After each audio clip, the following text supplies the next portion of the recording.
ಇನ್ನು ಬೆಂಗಳೂರಿನಲ್ಲಿ ಬೀದಿ ಬದಿ ವ್ಯಾಪಾರಿಗಳ ತೆರವು ವಿಚಾರಕ್ಕೆ ಸಂಬಂಧಪಟ್ಟ ಹಾಗೆ ಕೃಷ್ಣೇ ಬೈರೇಗೌಡರು ಬುದ್ಧಿವಂತರು, ನೋಡಿ ತೆರವು ಮಾಡಿಸಲಿ, ಸಾಮಾನ್ಯ ಬಡವರಿಗೆ ಅನಾನುಕೂಲ ಮಾಡದೆ ಬಡವರ ಹೊಟ್ಟೆಗೆ ಹೊಡೆಯದೆ ತೆರವು ಮಾಡಲಿ, ಬಡವರು ಇರೋ ಕಡೆ ಯಾವ ರೀತಿ ತೆರವು ಮಾಡಬೇಕು ಮಾಡಲಿ ಅಂತ ಹೇಳಿ ಕೇಂದ್ರ ಸಚಿವ ವಿ ಸೋಮಣ್ಣ ಹೇಳಿಕೆ ನೀಡಿದ್ದಾರೆ.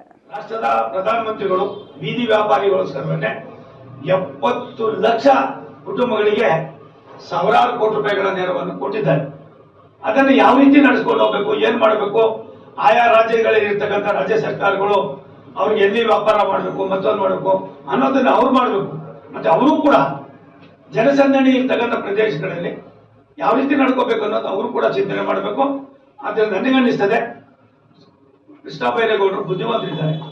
ಇಂಥವೆಲ್ಲವನ್ನು ನೋಡಿ ಸಾಮಾನ್ಯ ಬಡವರಿಗೂ ಕೂಡ ಅನಾನುಕೂಲ ಆಗದಾಗೆ, ಅವ್ರಿಗೂ ಹೊಟ್ಟೆ ಮೇಲೆ ಹೊಡಿದಾಗೆ, ಎಲ್ಲೆಲ್ಲಿ ಏನೇನು ಮಾಡಿದ್ರೆ ಆಗ್ತದೆ ಅನ್ನೋದು ಅರ್ಥ ಮಾಡಿಕೊಂಡು ರಾಷ್ಟ್ರದ ಪ್ರಧಾನಮಂತ್ರಿಗಳೇ ಅವ್ರ ಬಗ್ಗೆ ಇಷ್ಟೊಂದು ಗೌರವ ಇಟ್ಕೊಂಡು ಅವರನ್ನು ಕೂಡ ಬದುಕಬೇಕು, ಬಾಳ್ಬೇಕು, ಅವ್ರ ಕುಟುಂಬವು ಕೂಡ ಮೇಲ್ಪಂಕ್ತಿಗೆ ಬರಬೇಕು ಅಂದಾಗ ನಿಮ್ಮ ಕರ್ತವ್ಯವನ್ನು ಕೂಡ ತಾವು ಮಾಡುವಾಗ ಸಾಮಾನ್ಯ ಜನರಿಗೆ, ಟ್ರಾಫಿಕ್ಗೆ ಮತ್ತೆ ಜನನಿಬಿಡ ಪ್ರದೇಶಗಳಲ್ಲಿ ಅದನ್ನು ಯಾವ ರೀತಿ ತಾತ್ವಿಕ ಹಂತಕ್ಕೆ ತರಬೇಕು ತರ್ತಕ್ಕಂಥ ಕೆಲಸವನ್ನ ಆಯಾ ಸರ್ಕಾರಗಳು ಮಾಡಬೇಕಾಗ್ತದೆ.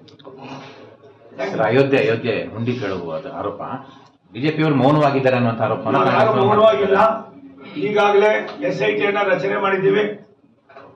ಸುಮಾರು ಜನ ಅಲ್ಲಿದ್ದಂತ ಪದಾಧಿಕಾರಿಗಳು ರಾಜೀನಾಮೆ ಕೊಟ್ಟಿದ್ದಾರೆ.